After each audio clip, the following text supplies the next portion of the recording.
Catholics around the world celebrate the first pope from the Americas.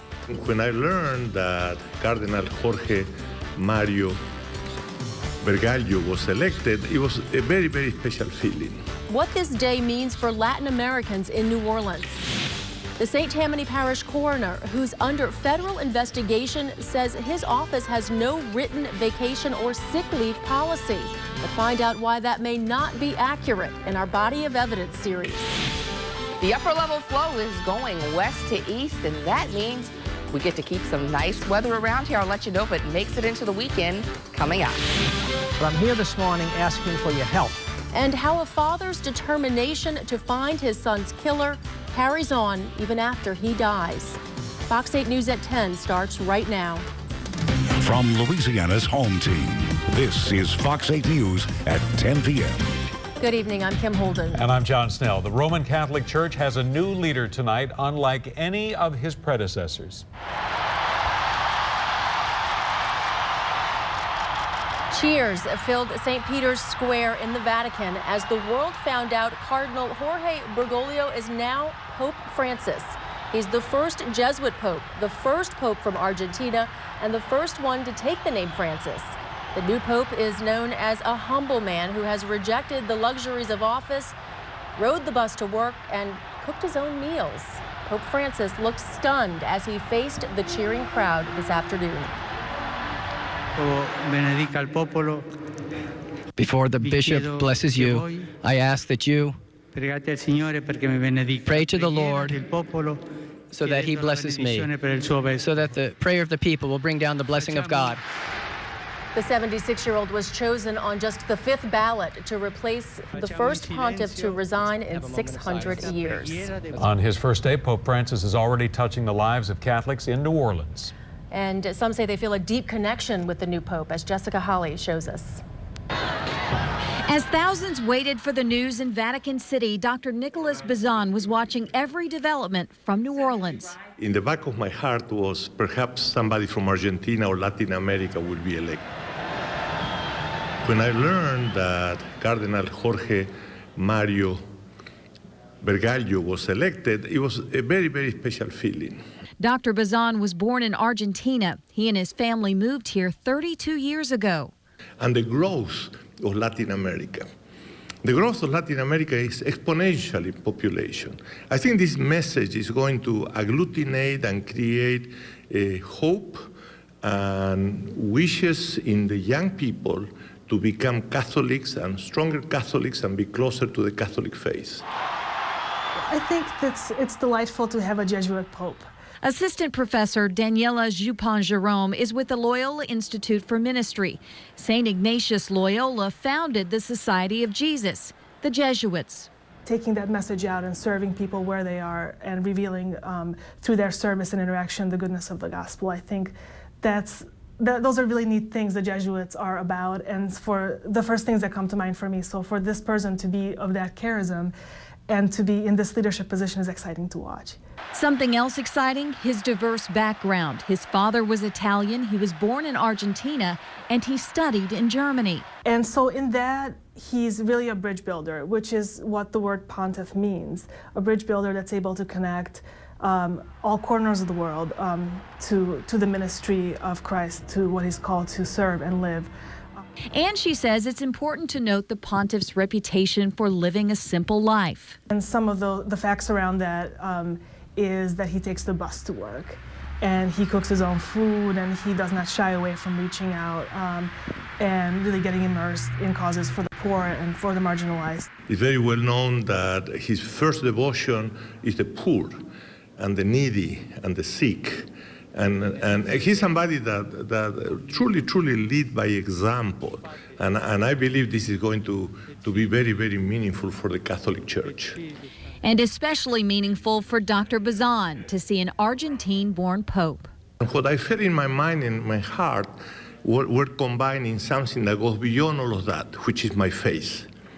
This is another dimension. And I'm one of many in the world that I'm sure felt that way.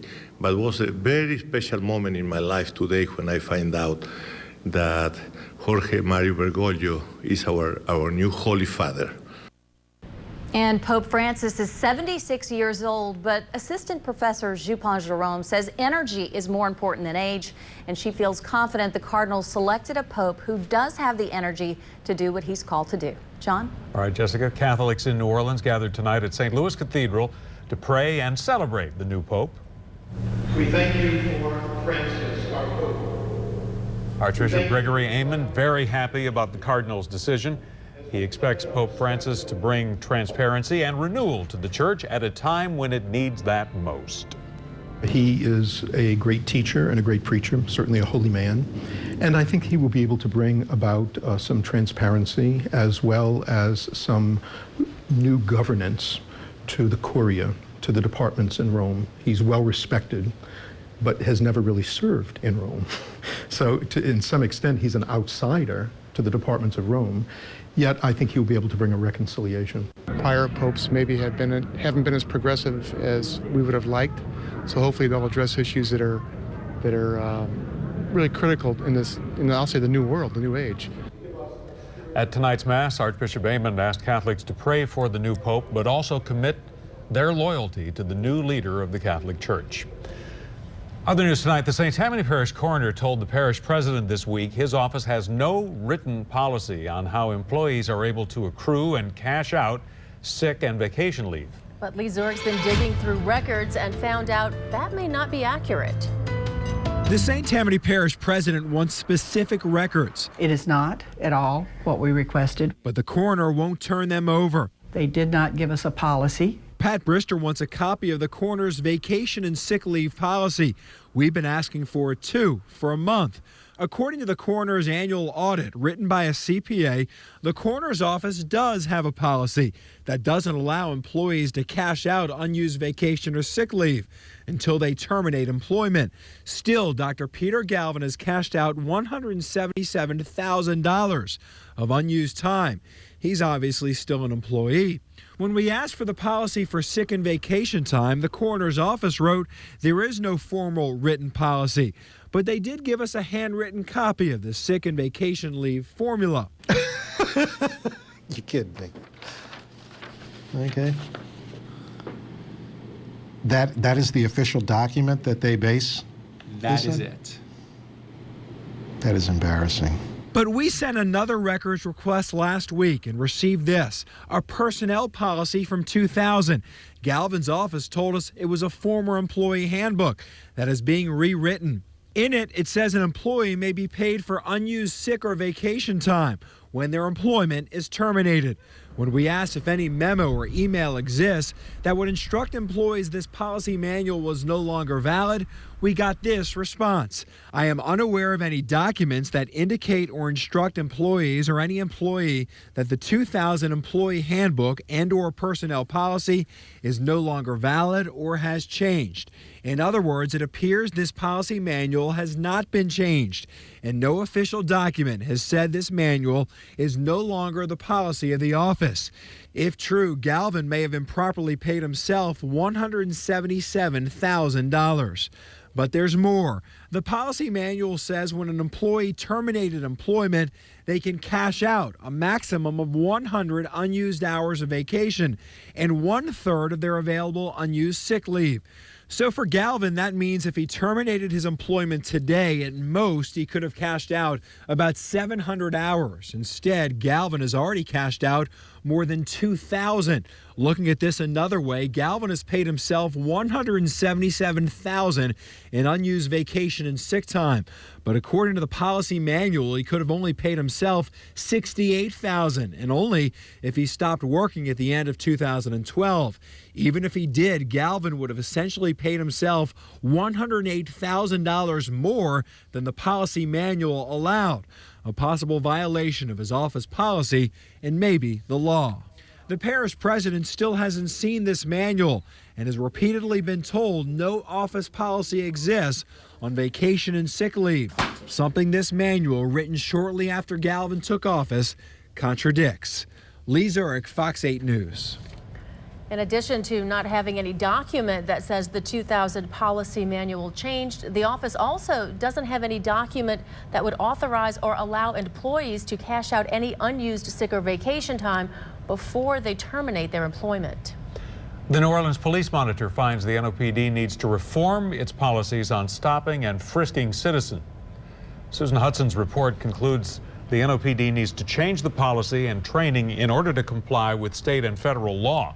The report says when properly implemented, stop and frisk can be an important law enforcement tool, but it cautions the practice is vulnerable to abuse and often raises concerns about constitutional violations. The report says the Inspector General found fundamental flaws in the NOPD's record keeping of the stop and frisk program, which hampered her ability to analyze the program statistically.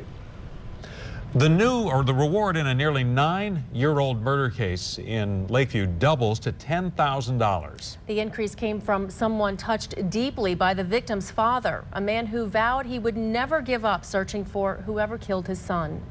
Almost felt as though he was a detective working the case with me. NOPD Detective Winston Harbin says he continues to feed off one man's determination to catch his son's killer. This case brought me a good friend and a honorable father through Mr. McClellan, Dave McClellan. And I will capitalize on his persistence. But I'm here this morning asking for your help. He spent the last 9 years making monthly trips to New Orleans from Boston to make sure his son's cold case didn't get thrown by the wayside. I'm never going to stop. Winston Churchill has a saying that I like to use: never, never, never give up. And I'm never giving up. On his journey for justice, McClellan never met a stranger. After the 69-year-old heartbroken father died of a heart attack in January, a total stranger touched by the news called Crime Stoppers. What he has done is he has stepped up to the plate and he's increased the reward by doubling. So we're here to announce today that now the new award in John McClellan's case is $10,000. Johnny Mack, as his friends called him, was 38 years old when someone robbed and shot him at the corner of Harrison and Bel Air in Lakeview. At that same intersection, his brother and sister now vow to pick up where their dad left off. My father spent many years down here persistently looking into the facts, working with police, working with the DA, working with the prisons to bring justice for my brother's murder. Today, actually yesterday, my sister and I came down for the first time to carry on that mission. Detective Harbin knows details have faded with time, but he's convinced not all is forgotten. There are people that know who did this to John. That's the names, those are the names I need. Those are the names, or those are the people I need to speak with and be directed to. There's been information developed that the parties involved may have or still do reside in the city of Kenner. Dave McClellan always said it's not a matter of if, but when his son's murder gets solved. Police, family, friends, and total strangers hope $10,000 will finally do the trick. Crime Stoppers will soon put up a big ad along the Kenner bus route, as well as send new flyers with the higher reward amount to prisons across the state. The number to Crime Stoppers is 822-1111. A search team involved in high-profile missing person cases comes to New Orleans. The equipment EquiSearch hopes will find a clue in the disappearance of a missing teacher. Sunny and clear for the next couple of days. Looks like we'll be seeing warmer temperatures as well. I'll let you know if you can break out the shorts. Details coming up. From Louisiana's home team, this is Fox 8 News at 10 p.m. A well-known search and recovery team combed Bayou St. John today looking for any traces of missing teacher Terry Lynn Monette. Tim Miller and other volunteers from Texas EquiSearch also looked in lagoons and City Park with sonar equipment. No one has seen or heard from Monette in 12 days. The Harvey teacher was last seen at Parley's Bar in Lakeview. Investigators are focusing on the park in Bayou St. John because they're between Parley's and Monette's apartment, her most likely route home. You know, it's all a process of elimination. You know, we know where she left, we know where she lives. We're checking every waterway that she could have possibly driven in from point A to point B, and as of now, we certainly haven't found anything of real interest, by no means. Police urge anybody with information about the case to call Crime Stoppers. The former purchasing director for the Orleans Sheriff's Office says he is guilty of taking up to $70,000 worth of bribes. John Sens entered his plea today in federal court. New documents released show payments were made to Sens in the form of a swimming pool for his Waveland home, Blue Dog paintings, and cash. The feds say 2 unnamed contractors made the payments and in turn received millions of dollars worth of work at the jail, which is currently being rebuilt. Some lawmakers say they're frustrated that state elected officials handed out pay raises as the state struggles with budget shortfalls. Members of the House Appropriations Committee learned about the pay hikes during a budget hearing today. Covington Representative John Schroeder says it's wrong to give raises when the state had to make mid-year budget cuts to services. Insurance Commissioner Jim Donelon and Agriculture Commissioner Mike Strain said they gave merit raises this year because they couldn't sign a civil service form attesting that they didn't have the money to afford them. The state treasurer and the attorney general also gave salary bumps to employees. Now, your most accurate forecast with meteorologist Nakandra Norwood. Well, it turned out to be a pretty nice sunset here. If you missed it earlier, another view. They did have a few high clouds that managed to stream in there, which actually helps to make it a nicer sunset for us. And those clouds have pretty much dissipated tonight, so not helping us out much in terms when we talk about temperature-wise. Now, as we've gone into the later night hours, we are still seeing our winds that are fairly brisk on the South Shore here. Flag up top the Entergy building, really moving there. And then we take a look from our Landry Lake cam down at the lakefront. Camera's shaking a little bit, palm trees blowing around. But when you look at the bigger picture, you know, the wind is not that impressive in most other places. You got to get right in those areas along the water where you're going across that nice, clean plain.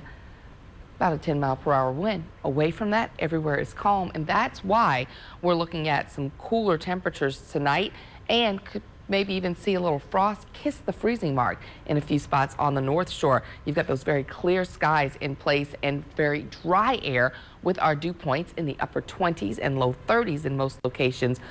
You got to get all the way down to Boothville right along the water before you start to see those dew points coming up. Now, that's going to change over the next couple of days, but right now, the high pressure that's been around keeping things clear is still in play, and we're just about right under it. So that's why we have those calm conditions in place. Now, here's your big storm off to the east. You've got the dip in the jet stream there, so we're still on the edge of that northwest flow, bringing the cooler air in.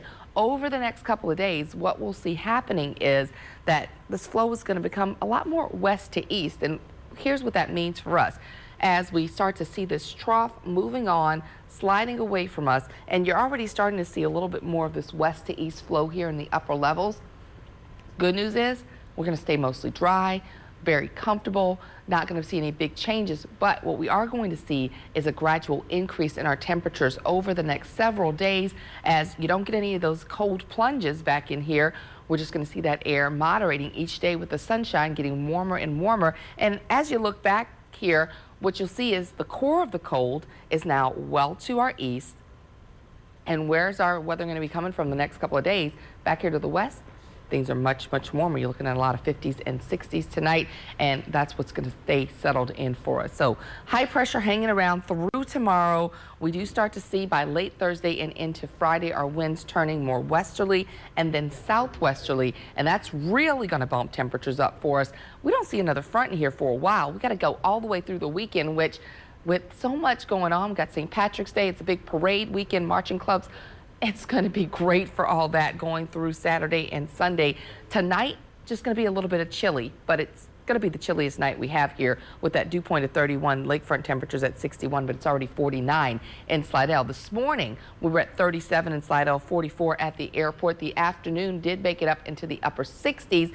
As we go through tonight, we are going to see these temperatures falling some more. You'll look for temperatures during the overnight getting into the low 30s on the North Shore, 40s on the South Shore. Tomorrow, expect to see temperatures in the middle 60s, and in your extended forecast, it gets better and better and better. If you're looking for the warmth, you like the spring, that feel is going to be there. Temperatures in the upper 70s, 1 or 2 spots might hit 80, and then even behind that next front, doesn't look too dramatic. All right, sounds good. Thanks, Nikandra. Governor Jindal and Texas Brine executives have a face-to-face about that massive sinkhole. Ahead, what the governor says the company will soon start offering homeowners. From Louisiana's home team, this is Fox 8 News at 10 p.m. A fire burns tonight in Lafitte or near there more than 24 hours after a tugboat hit a gas pipeline and caused an explosion. Emergency workers from Lafourche Parish watched from a safe distance today as the fire consumed what's left of the tug in Bayou Pero. The Coast Guard says Chevron, the pipeline's owner, shut off the flow of gas to the area, but what's left in the pipeline could fuel the fire until tomorrow or even later. 4 people were injured, 1 critically in last night's crash and explosion. The buyout process could begin soon for people who live near a growing sinkhole in Assumption Parish. Governor Jindal met today with representatives of Texas Brine, the company that owns the salt cavern scientists blame for the sinkhole near Bayou Corn. The governor says Texas Brine will begin appraisals on homes in the area Monday. We kept hearing settlements and buyouts were coming, and they were coming, and they were coming. And when it finally became evident that the company had missed several deadlines they'd communicated to us, we said enough's enough, and we've got to make sure this happens. The reality is we had heard Governor Jindal plans to visit the sinkhole site and meet with residents for the first time next week. About 350 people in the area have been under an evacuation order, many of them displaced now for more than 7 months. It is the second day of free agency, and the Saints 2013 team continues to make changes. The latest departure and some potential newcomers coming up. From Louisiana's home team, this is Fox 8 News at 10 p.m. With your Wednesday sports, NFL free agency day 2 saw another departure from the Saints. Linebacker Jonathan Casillas has taken his services to the Tampa Bay Buccaneers. Casillas, according to league sources, has a 1-year deal with the Bucs up to $3 million with incentives. He's dealt with a number of injuries, but he is an everyday capable defender. Meanwhile, back home, the Saints are putting out the guest towels for visitors. One in particular, Perry Walker alum and former Pittsburgh Steeler Keenan Lewis, who tweeted this earlier, taking a drive down airline drive to visit the New Orleans Saints. Lots of exclamation points. Cornerback had 16 deflections last year with the Steelers. And Arshawn Fazan has confirmed through a league source that cornerback Derek Cox, late of Jacksonville, will be visiting the Saints soon. The 26-year-old Cox recorded 4 interceptions and 60 tackles in a dozen games last season with the Jags. We reported last night that LSU football class of 2013 signee Ricky Jefferson was arrested in early February. It was shocking news to folks, including Coach Les Miles. At his news conference today, Miles said they were in the process of gathering information and would not comment further until they had more knowledge. Meanwhile, the Tigers kick off spring practice tomorrow with a new group of maturing veterans looking to fill in a big void.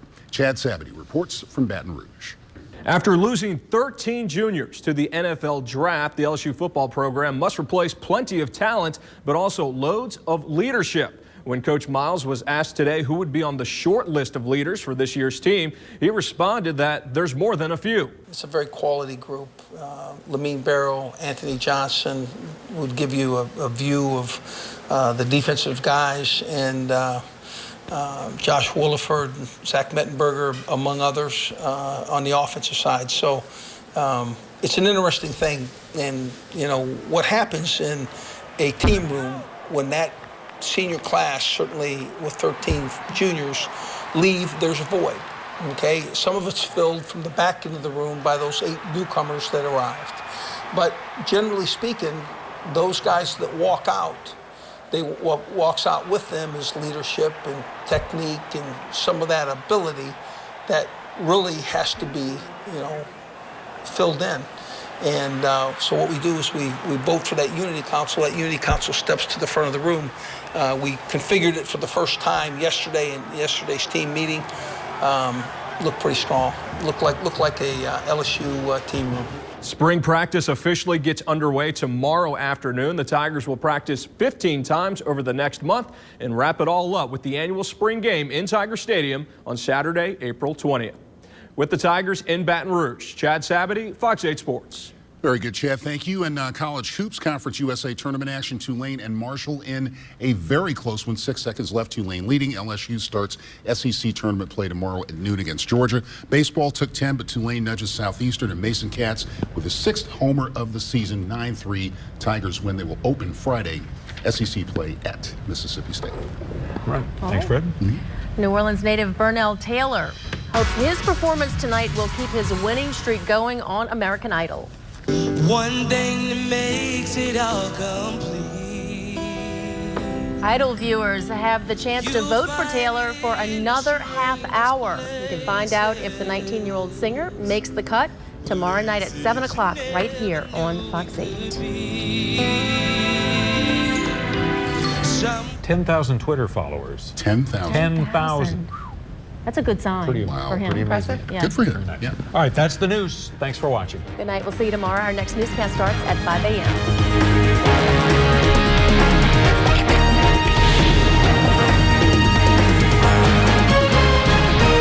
Fox 8 is proudly locally owned.